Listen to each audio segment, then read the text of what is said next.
It's the Everton Byline here on the Blue Room, episode number 23. I am Matt Jones, your host.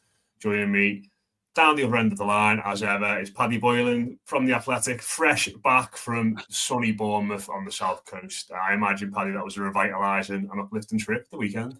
I'm going to try not to moan too much. Fresh, probably not. Revitalising, definitely not. It's called the Vitality Stadium. How could you not be revitalised? South Coast, some great high-level Premier League football to watch. You must feel amazing. I mean, if nobody's seen it yet, I would suggest going very quickly have a look at the start of my match piece, which begins with, I've always hated Bournemouth away.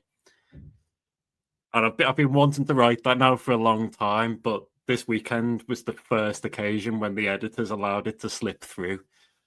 So yeah, maybe that gives you a bit of an insight into how much I enjoy trips to Bournemouth. Do you know what I love about that? Is like I think I posted something on Twitter over the weekend and I sort of said, I know this is juvenile, but I can't remember exactly what I said.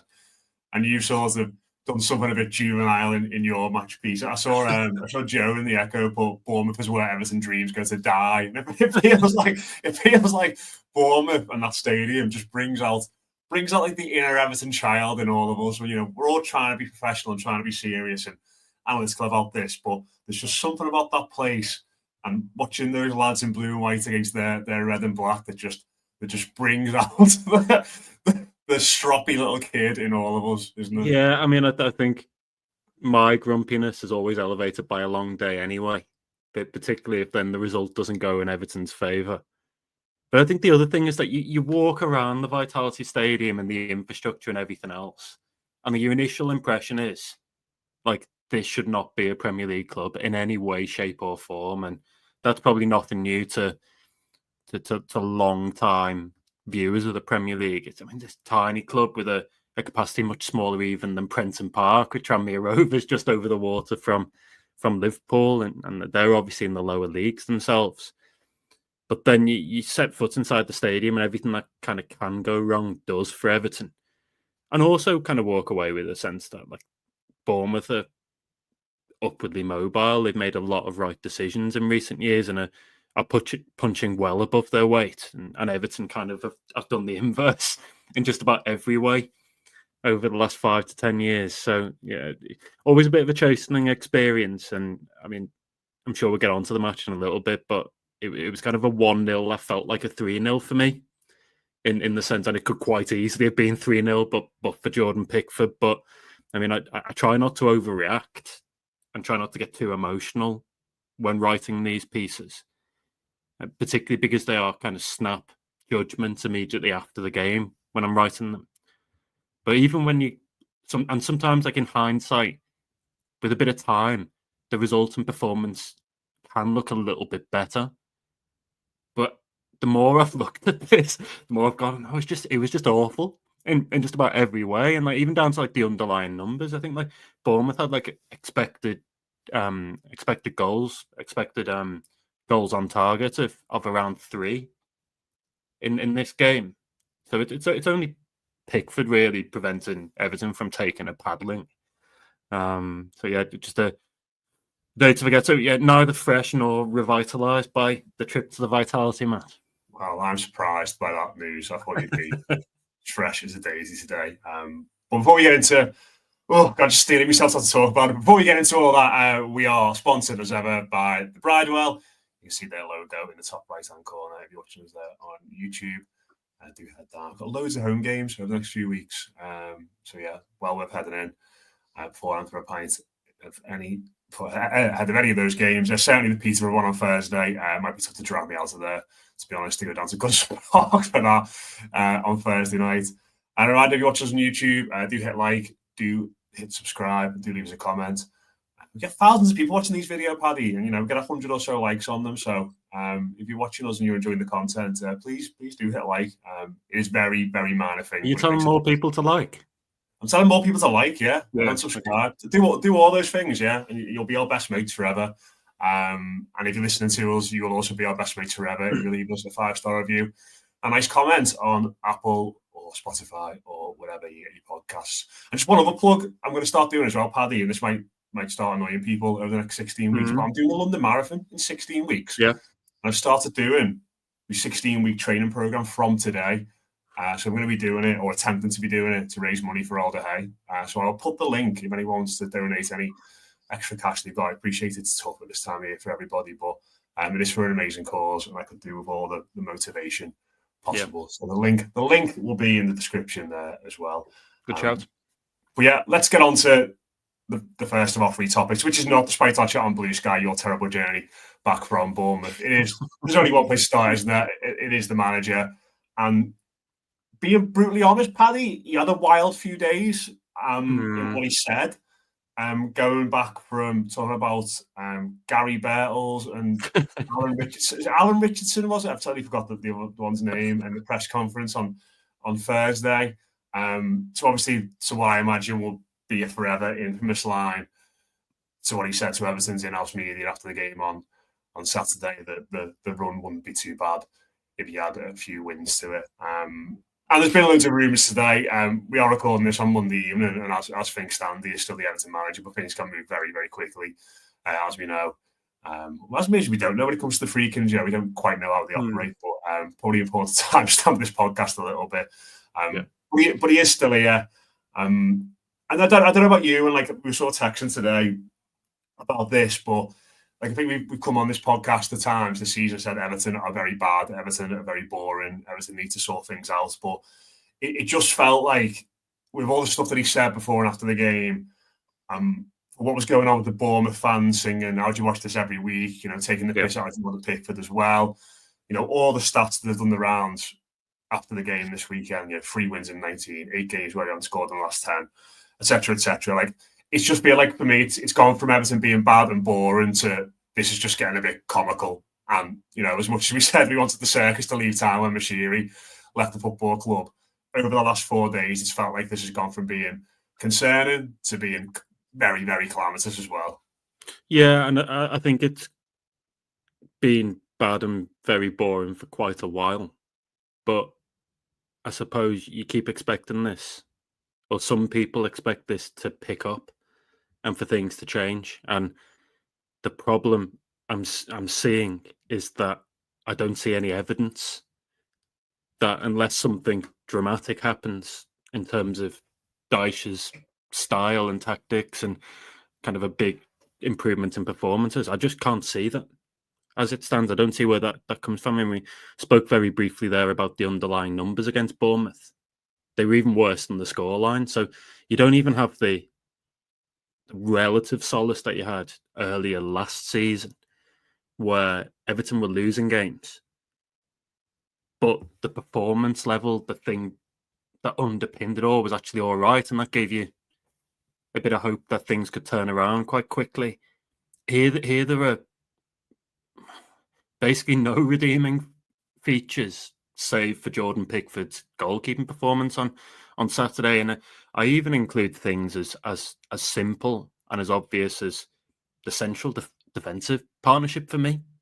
Like, they're not what they were last season and haven't been for a while. And there's probably more glaring things wrong with this Everton team, but when the side's not scoring any goals, you need to be super tight at the back, and I just don't think Everton are really. I mean, all the stats about the goal scoring and how shot shy they are, I mean, they're enough to make you wince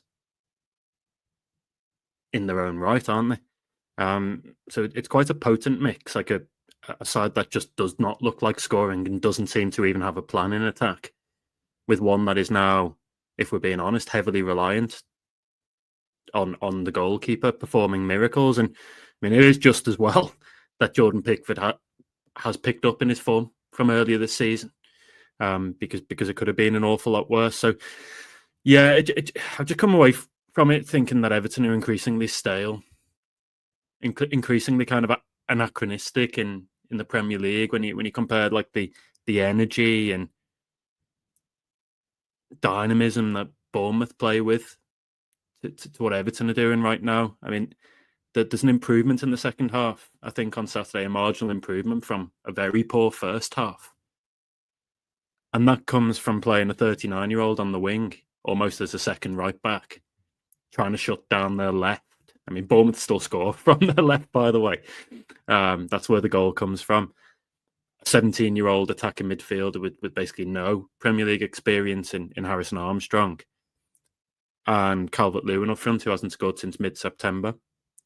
You're just scratching your head at how Everton are going to score at times, how Everton are going to create chances. But I didn't see Everton create a meaningful chance at the Vitality. What are we now? 11 and 19 that Everton haven't scored in this season. I mean, that's like we look back at the Walter Smith era as like the height of turgid Everton, but this is rivaling it. It's rivaling it, and like I say, it's stale and no redeeming features. And he just looks like right now, Dyche, to me, like a manager that doesn't have any answers or doesn't want to consider the alternatives. Like, they're basically doing the same thing over and over again, aren't they? Yeah, it felt very like Lampard's last game to me that on Saturday. You know, we went to West Ham and lost 2-0, and it was just like it was a husk of a football team that day. And it was kind of like there is nothing about this side which is well coached, which is, you know, determined, spirited, all these things. It just looked like a team that you just knew very early on that was going to get beaten. And even like the goal comes quite. They score like 75, do they, the weekend, Bournemouth? It felt like I remember your tweet, Paddy, because I was working and following it on social media, and you said it's been coming. And like, it's mad to say about a game which is 75 minutes in, but it had, hadn't it? Like it felt inevitable that they were eventually just going to break through and score, because as much as they maybe dropped off a little bit in the second half, Bournemouth, they were still in control and still creating chances, and they had nothing coming back the other way at them. But I think I find that the on-pitch stuff is like just, it is what it is to me now. I think the game of the weekend didn't tell us anything new or different about this Everton team and this set of players, but it does feel to me as though, I'm trying to think of a nicer way of saying this, but the wheels are coming off a bit with the manager now. It feels to me like, and you said there that he looks like he's out of answers. Sorry if that's not exactly what you said, but something along those lines. And I've just found little things he said over the last few weeks. You know, I think after the Forest game, coming out and saying the players didn't do what I asked them. I found the way he singled out Jared Branthwaite quite interesting. Yeah, as well. I was going to mention that, Matt, to be honest. Because listen, I don't necessarily mind. You know, Anthony made a mistake, that's fine. But there have been times this season where other players have maybe made mistakes earlier in the campaign where he would have defended them and said, you know, it's a team effort and all this sort of stuff. But I think he still have made a. I can't remember, but I think I'm right in saying this. I don't think anyone specifically asked him about Branthwaite's role in that goal in the press conference. And I might be wrong on that. I might have to go back and check that. But if that's right, I feel like he voluntarily brought that up himself, which again is a bit of a departure from the Dyche we saw a year, 18 months ago, when it was all about the collective and the team. It feels like there's been a big shift in that over the last few weeks as well, where he's starting to push back and put a bit of blame on the players. And I think you only really get one go at doing that. Like, I think after against Forest, where he came out and basically said, you know, it was their fault in the first half. If you don't get that response straight away and then you go and do it again, I don't know if you can go back for a third time. And I don't know if you lose the dressing room. You know, I'm not suggesting he has by any means, but I don't know. I feel like that singled out Branthwaite the way in which he threw the players under the bus a little bit for what he did in the first half against Forest. That feels like a bit of a departure from the ethos which has been there for the previous 18, 20 months of his Everton tenure. Yeah, I mean, I think, like, if you're a member of Everton's comms and media stuff, if I've put myself in that position and I'm trying to give Dyche advice on what and what not to say, then probably singling out one of your star players, young defender still, who to me is trying his best but not performing at last season's levels. Probably it's not the way to go. I do find those kind of comments a bit worrying, and it was the same with the Forest thing. I mean, because the logical follow on to what he said about the players not doing effectively what they were told to do in the first half v Forest as well. Are they not listening to you then? Are they? What's going on? Why are they not doing what you've asked? And have you still got the ability to get a response out of them? I don't know about you, Matt. I mean, I don't see players here who have like quite clearly down tools. They don't look like they're running or not competing. For me, I just see a group of players that look a bit directionless. I mean, I tweeted at various points on Saturday, basically like the only game plan I can see here on the ball is either the really long direct ball from Pickford into Calvert-Lewin or Breyer, or Ashley Young's kind of curved ball down the channel for the lone striker. And there's really not much more sophistication that I can see beyond that. I mean, if it is, it's very well hidden. So I think on a number of different levels, I mean, tactically and finding the answers there, what's being said in press conferences to us, and just about every other area, there are warning signs here. I don't believe in throwing players up under the bus, really. If you're a manager, and I don't think it's usually a very good sign. It usually happens when you're losing a bit of a grip, a bit of control, and almost looking to pass the buck. I don't think it sends a good sign. And then some of the answers and the other answers in the press conference. I mean, I think at this point it's probably worth pointing out. I had quite a lot of questions on what Dyche said to Everton TV. At that point in time, we wouldn't have seen that comment. For example, we're in the press conference. He comes out quite quickly on Saturday, for what it's worth. And then that gets posted on Everton's channel just after the press conference, effectively. But I think some of the other answers, I mean, he is asked again, and has been so many times now, about why it's not working in attack. And the answers are a little bit flippant. I don't know if it's not wanting to engage, or he doesn't like the question, or whatever else. Well, I believe, sorry to interrupt, but I believe like he was in very quick, wasn't he? Like really quick to do the press conference. So it was like how long does that take from like full time? Just to give people a bit of an insight into that bit. Like, did he kind of catch you guys off guard a little bit? Was it like, oh, he's in, we need to get down there? Yeah, I mean, so there's no kind of set time that the managers will do it. They come out when they're ready. And usually the away manager will go first because they're trying to go, they're trying to leave, and they're trying to get back to Merseyside that evening. I mean, it definitely, for what it's worth, it definitely caught me off guard because I actually didn't make it in time. There's only one of me, of course, and I was actually in the tunnel interviewing Abdoulaye Doucouré. And by the time I got back to the press suite, which is in a different part of the stadium, Dyche had already started, and from that point, because the cameras are rolling, you're not allowed in. So I actually missed quite a bit of the press conference, and had to catch up on it myself, just the way everybody else would, just over audio and over YouTube. Is that unusual for a player to be sent to the mix zone at the same time the press conference goes on, or is it usually staggered for like yourself who's there? On your and you want to ask the manager stuff and you want to ask the player stuff. I imagine it can be quite frustrating at the same time. Well, it's tough. I mean, there are no guarantees. It's certainly not staggered for somebody like me. People come through when they're ready. And what you have to remember is, I mean, we spoke to Abdoulaye Doucouré. He was doing TV and radio as well, I think. Sean Dyche does about 5 or 6 post-match interviews, if you include the press conference, the one he does with Everton TV, and some of the international broadcast stuff and Match of the Day. All the rights holders are entitled to interviews. So I wouldn't say there's a set rule on that. I think Saturday was probably a pretty unique situation, but like worth emphasising, like there's only one of me. So whereas other publications might have had 2 there, and they'll have split their coverage, and they'll have said, well, one person goes to the press conference and the other one goes to the mix zone.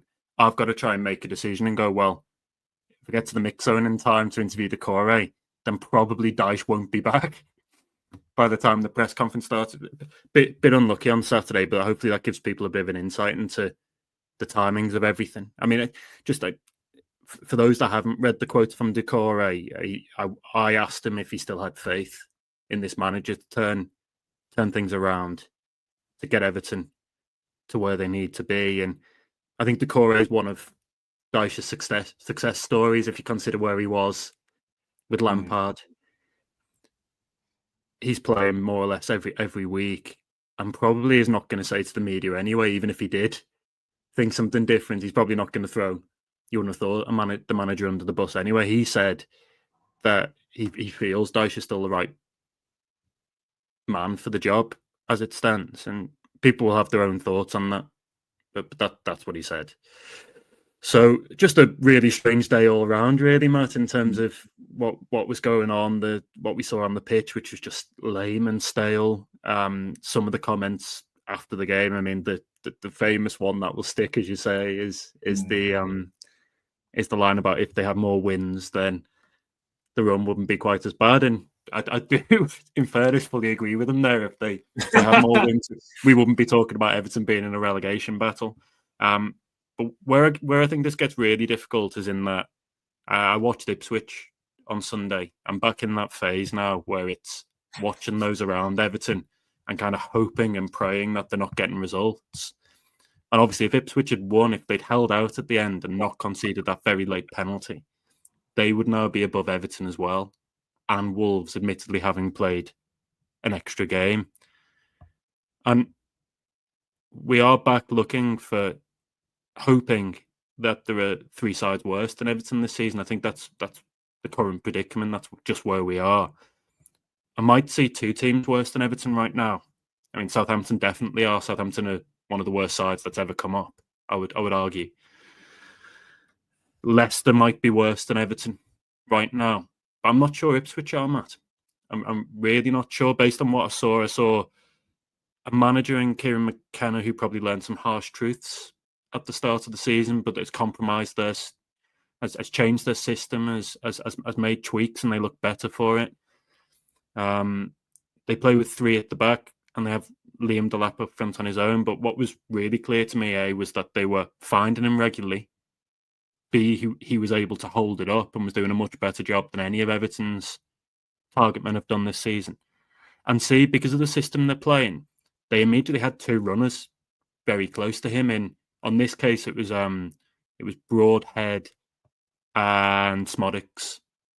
Sometimes it's Amari Hutchinson, of course, but he was never isolated, not in the way that you see from Everton strikers.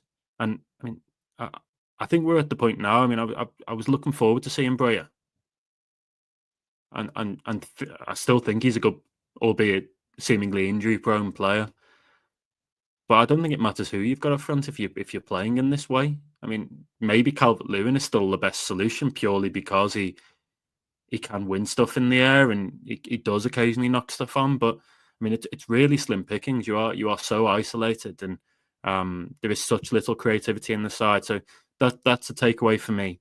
I think the other takeaway, as up and down as Dwight McNeil might be, and as much as I think he needed to move back to the wing after his spell as a number 10, I mean, this squad is crying out for Dwight McNeil's delivery right now because without him, they're producing nothing in a set-piece sense and very little from open play as well. So it shows the reliance on certain individuals, and it shows how one-dimensional I think the system has been, and will be if he perseveres with it. I mean, I don't know about you, but I think that for me, we've hit a bit of a brick wall now with Dyche, in the sense that if he's not going to change, it doesn't seem like results are going to improve massively. And I do think there is the spectre of Ipswich.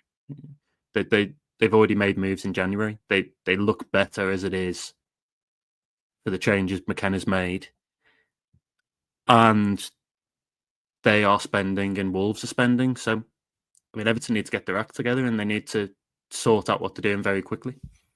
Yeah, it feels like, as much as I think when the takeover happened, we all hoped that we could just, potter through until the end of the season and be all right and just like sort it all out. Then it's not going to be that case. It looks increasingly like the freaking group need to make some big decisions very early on, and You know, the sort of thing like they should be about wanting to like get stuck into them 2 weeks in. Like I feel like they should be prepared for that because they have known probably for like 4 months that they were going to be taking over this football club, and I imagine they would have had a keen eye on what was going on. And as much as the official announcement date was mid-December, you know, surely for a while they would have been thinking, right, if we come in and this happens, then we need to do this. And if we come in and this happens, we need to do this. Like they will surely have had outcomes in their mind and pathways that they were going to follow, depending on how everything got on in the matches immediately after they actually had the authority to do anything. And just like, I know like the Dyche quote is, you know, the infamous one is going to sort of live on forever. But like, I think for me, it's the stuff about, I put more stock in the stuff about Branthwaite and what he said after the game, as opposed to like that quote is just someone who's just completely gobbled an answer, isn't it? Like, and to be honest, I can't believe the club put it out, like, because it was that mad. But like, I think that's just someone who's just talked himself into a mad situation, and he's garbled his words, and it's just come out looking very stupid. But I think the stuff in the press conference, which is maybe a little bit more measured, probably gives you a bit more of an insight into where his head's at the moment. And just one more thing I want to ask. I know we've been on this topic for a while. I might have to park another one, but just interested on Decore. You spoke to him, and you know, obviously asking about the manager and his future. Like, I feel like for a reporter, that must be like a big line to kind of cross with a player, to sort of go there and ask about, do you still have faith in the manager? Like, from your point of view, like, just two things. Like, is that something that you sort of got to pick your play with that? I imagine there's some players that you would ask that to and some players that you wouldn't. And like, what was it about Saturday in particular that made you feel like you had to cross that threshold? Or maybe you don't think it is like a big threshold to even ask that. No, I mean, so we get a bit of a heads up before somebody comes out. Normally, Everton bring a player out to us, and we probably know somewhere between 5 and 10 minutes in advance who's likely to come. As we've discussed on this show and others before, Matt, it tends to be the same revolving cast. Quite often, James Tarkowski, Decore's in that mix. Jordan Pickford does a bit. James Garner when he's fit, and Ashley Young. They tend to do stuff. But I mean, I'll have spoken to Decore an awful lot over the past 3 or 4 years in particular in this job, and not just in these kind of more fraud settings after bad results, but also like we spoke to him, me and Joe from the Echo in Washington during the preseason tour a few years ago. I spoke to him on another preseason camp. I think that was out in Switzerland. So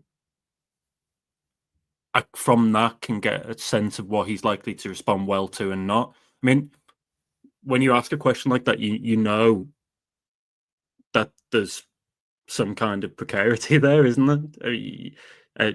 From the way the player might respond or view you in that moment to what others present might think in that situation. I just think we're in a position now where it is bad. I mean, he seemed pretty despondent to me, and why not, given the result? And sometimes you have to ask those questions when you're doing your job. I mean, that's. I mean, when you speak to high profile player like that, you sometimes have to ask those kind of things. So he answered probably in the way I would have imagined, and the way most players who are media trained would answer. But you've kind of got to ask the question at certain points and kind of gauge the temperature and see what's going on. I certainly don't relish asking them, but it's kind of the job, really. Yeah. Just funny interest. Like, I feel like it's like it it's a line, isn't it? Like, I think it's absolutely fair to ask the question, but it's just I imagine for some players, certainly ones who are loyal to the manager, and you know, some might react and be a little bit perturbed to be asked something like that. He can also, he's well within his right to turn around to me if he believes that Dyche is the right man. He's well within his right to turn around to me and say, yes, I do. And he said something along those lines. Yeah. It doesn't have to be a negative. If you want to back, the option is there to go whichever way you want with it, really, isn't there? Yeah. So I mean, Yeah. he responded more or less as I probably would have expected, and it made a story.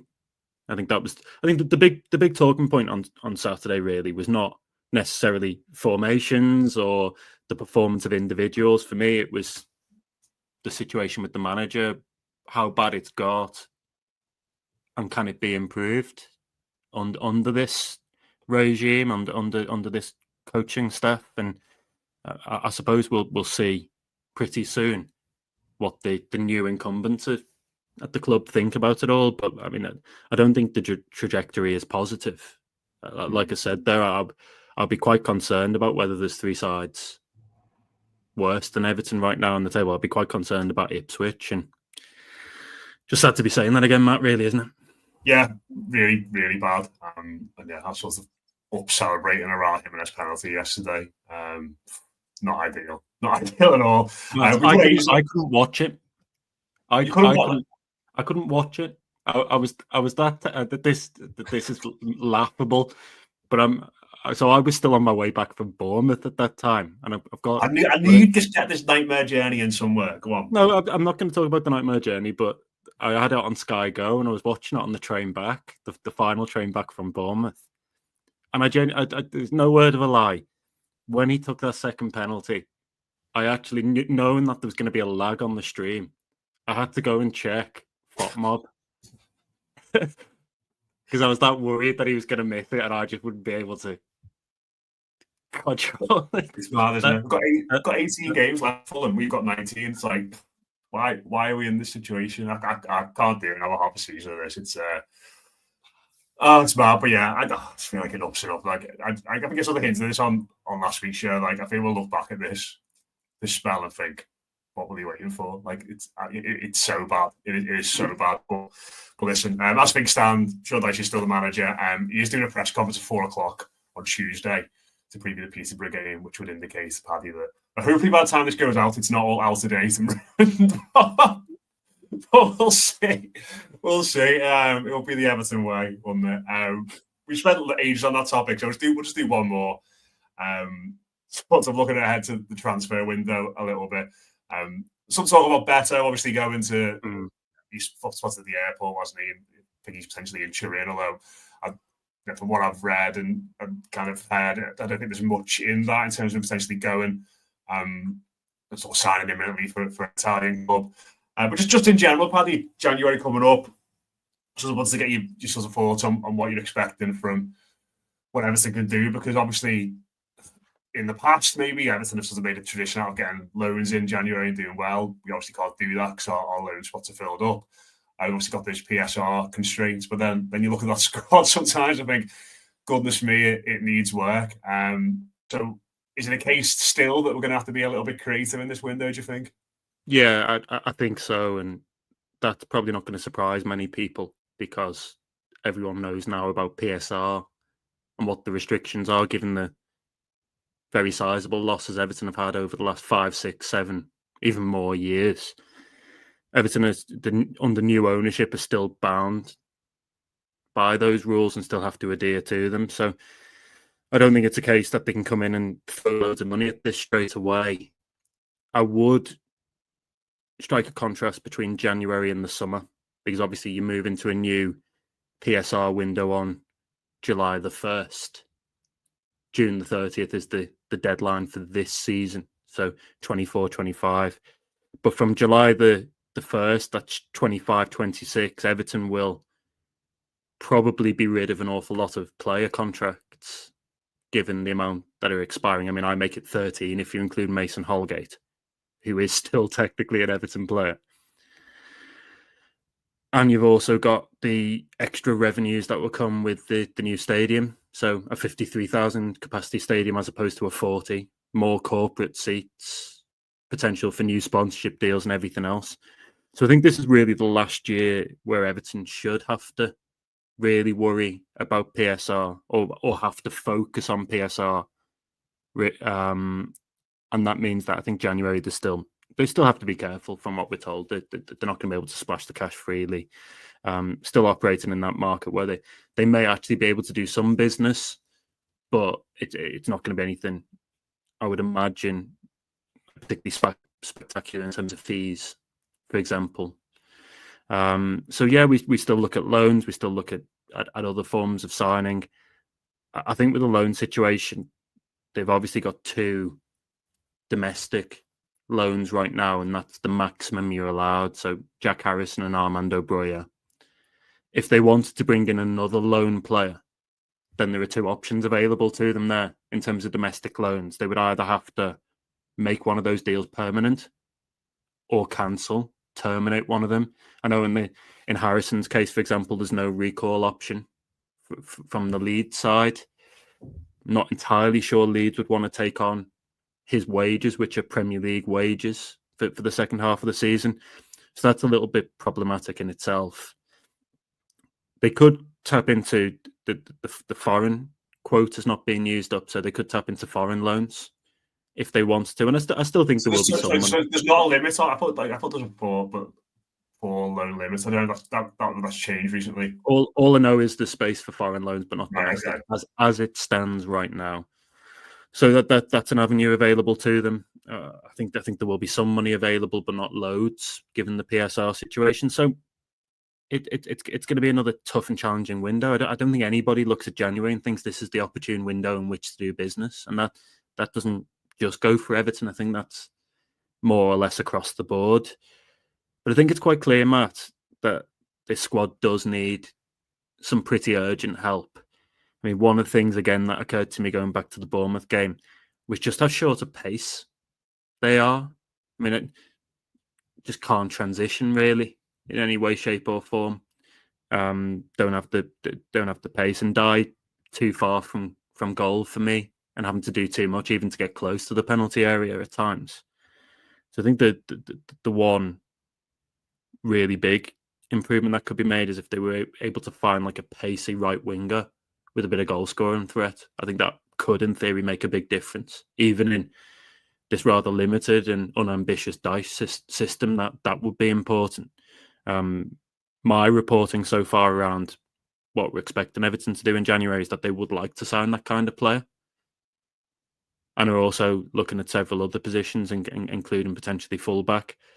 But there's the right opportunities have got to be there on the right terms. So I think we'll see. I mean, as it stands on Monday, it's been a quiet start to the window, and it's not like I've got something imminent in my kind of metaphorical notepad ready to go for tomorrow or whatever else. I don't think we're quite there yet. And the big question I've got in all of this, whether it's with the manager or player signings, is what are we hiring for? I mean, let's say, for argument's sake, with the players, are you recruiting for Sean Dyche? Are you recruiting for a Dyche system, safe in the knowledge that actually these players might need to be flexible and be able to work in other systems? Because that makes a huge difference. The manager's future makes a huge difference in terms of what you're looking for in this window. And to follow it on, do we give Sean Dyche a significant say in transfers, given the fact that he might not be around in certainly beyond the end of the season, if not before? I mean, to me, these are all quite big picture questions that need to be answered and that we don't have the answers for. So I don't think Everton are in an ideal situation this window, but they still need help. The squad needs help. I mean, is there any indication of who will be leading that? Because surely someone's got. I mean, you'd imagine it'll be Kevin Farwell, but in the same breath, like it's tough, isn't it? Because he will surely be leading it, but he has obviously got on the record relatively recently saying him and Dyche work very closely together on signing players, and the manager has a big say in all this stuff. Like, surely he's either going to be doing that without him now, because as you said, that even if Dyche was doing like well or average, there's a good chance he's not going to be beyond the end of the season. But given the current state of affairs, like how can you sincerely have a chat with the manager at the moment about what players you want to bring in when in a week or certainly a couple of weeks' time he might not be here? It's such a difficult situation. Like I think we've sort of said, haven't we, on this podcast? Like this is probably why I think we said. Or maybe the manager situation has surpassed that a bit now, but when the Freakins came in, we said the most important positions for us were CEO off the pitch, and in terms of stuff on the, it's the director of football. And it still feels like that. Maybe we get clarity on what's happening with the manager soon, or he goes. We might, hand in hand, might come clarity on the director of football. But it just feels like to me, like we're just waiting for like a domino to fall, and then like there's just going to be a load that just clatter. But as the games tick by, as the weeks tick by, as the the chances to sign players in this window limit second by second, like that first domino needs to fall very quickly. Be it a decision on Dyche, be it a decision on Felwell, and then hopefully everything else can just take shape from there. Yeah, and that's why the situation is difficult, because if you wait, for argument's sake, for a new CEO to be in situ and to map out a footballing vision, choose what's happening with Kevin Felwell, map out what's happening in terms of recruitment, and go from there, and then pick a manager based on all of that, then that could quite easily take you months. And I think time is of the essence here, because as we've said, you've got a situation on the pitch now where they can't just come in and coast until the summer and see how it goes from there. The squad needs help, and others are strengthening and getting stronger. So, I mean, having those conversations, Selwell having those conversations with Sean Dyche seems pretty illogical if Dyche is not going to stay around, and certainly not stay around beyond this season. And again, if there. But by the same token, if Dyche is staying around for a little bit longer, then recruiting players where he doesn't have input is going to be difficult anyway, because he's already said, like, if he doesn't have say in who's, effectively he said it before, if he doesn't have say in who's coming in, then he doesn't necessarily have to pick them. And I see a big burly Irish 6'4" defender sat on the bench who's kind of evidence that if Dyche doesn't fancy a player, then they don't play straight away. So it's a complex situation with loads of moving parts, and I think it's quite a hard one to reconcile, to be honest, Matt, because you either kind of go and make those impulsive decisions and maybe risk regretting them further down the line in a recruitment sense, or you let the grass grow and wait for the infrastructure at the top of the club to be put in place, in which case you might be ready to make better decisions.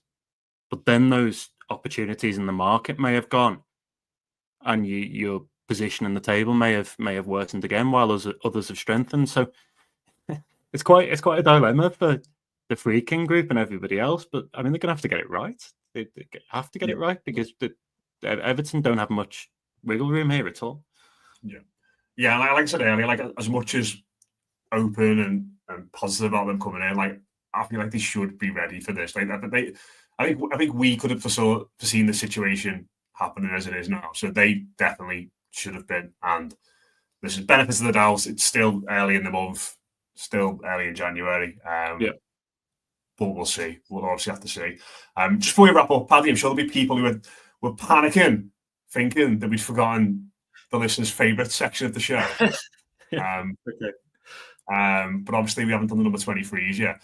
That's the end stakes, mainly because Seamus Coleman, in a manner akin to Leon Osman with the number 21, has just hogged it for 14 years now. 15 years now? Can you believe it? But do you know who wore the 23 before Coleman? I do, because I've got the list up in front of me. Okay. Well, we'll give 3 seconds to the listeners to think, and then we'll answer it.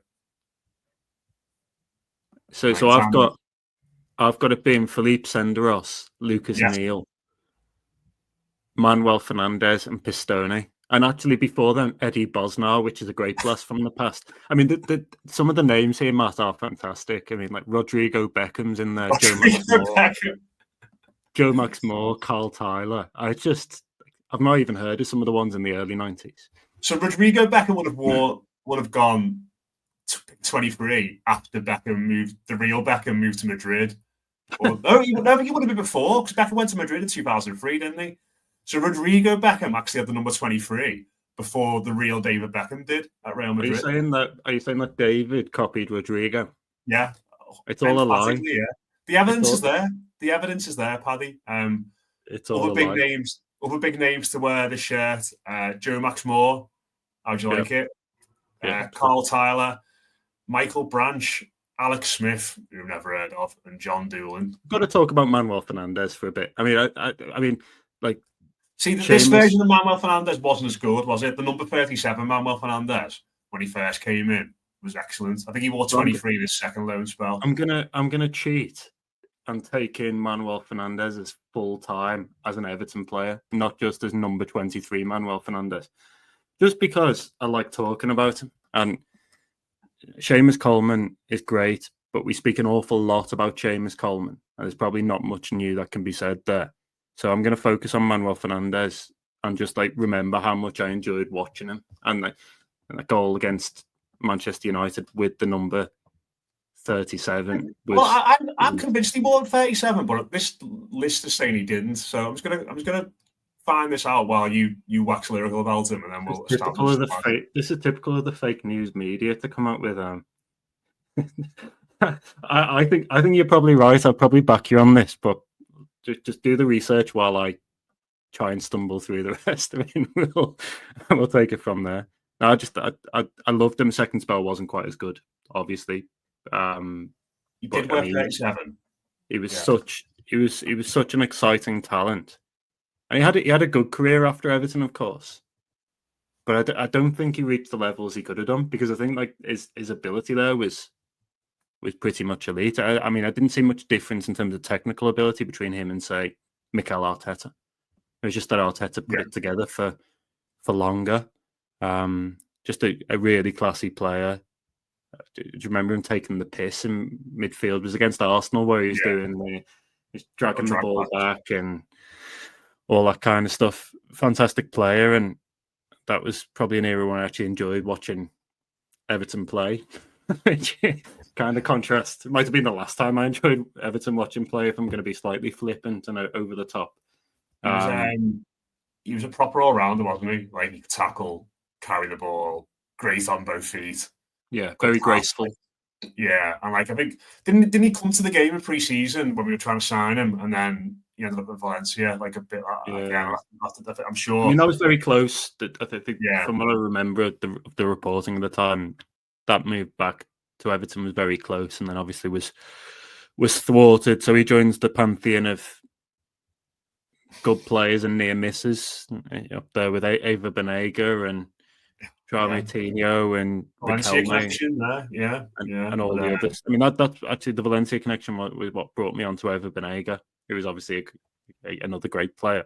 Would have been interesting to see him in kind of a David Moyes team, just kicking people around. So I think that could have been fun in a very different way. I'll never forget the David Moyes saying we were close to signing Eva Banega, and then Valencia releasing a statement saying there has been no contact whatsoever between Everton and the player. Oh my God! But yeah, Manny Fernandes did wear 37, by the way, Paddy. Yeah, you were right, Matt. I mean, in this case, it's not fake news. I'm worried now the transfer market are used for this. Does the fact that they've not got him as 37 undermine all of our previous chats about these players? Imagine if they were all wrong. Who knows what other players have slipped through the cracks here that we've not referenced? But yeah, brilliant player. A strongly worded letter, Matt. Yeah, I'm gonna dig deep into this. People care about this segment, Paddy. So yeah, no. Right. I care about it now as well. Yeah, there we go. You laughed at me when I brought it up for the first time as well. But we'll leave it there. We've gone on for ages today. That has been the Everton Byline. We are sponsored by the Bridewell. If you watch us on YouTube, you can see their logo in the top right-hand corner. Hit like. As I said earlier, it'll be a great help to us. Leave us a comment. Subscribe if you're listening to us. Leave us a rating. Leave us a review. And you'll be our best mates forever. Cheers to Paddy. Up the toppies. We've got Peterborough, obviously, on Thursday. And then we'll be back again on Monday after the end of what I imagine will be a very big week of Everton news. But yeah, we'll catch you then. Cheers, tune in.